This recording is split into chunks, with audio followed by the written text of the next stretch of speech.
মা, এই দেখো কি বানিয়েছি। দেখো কি বানিয়েছিস রে আবার? আজ তোমার জন্য কাঁচ দিয়ে কাঁচের বলের পায়েস বানিয়েছি। কাঁচ দিয়ে আবার পায়েস হয়? হ্যাঁ গো মা, জাস্ট দারুণ খেতে হয়, তুমি একবার ট্রাই করো। তুই আমাকে মারবি বলে রেখেছিস? আরে বাবা, তুমিও না মা, ধরোই না।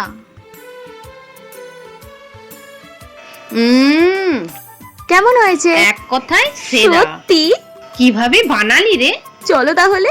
তোমরা যদি একবার এই রেসিপিটা বানিয়ে ফেলো না বাড়িতে, উফ, তাহলে তো চালের পায়েস খাওয়া ভুলেই যাবে, শুধু এই সাবুরি পায়েস হোক। ঝটপট শুনে নাও তো রেসিপিটা।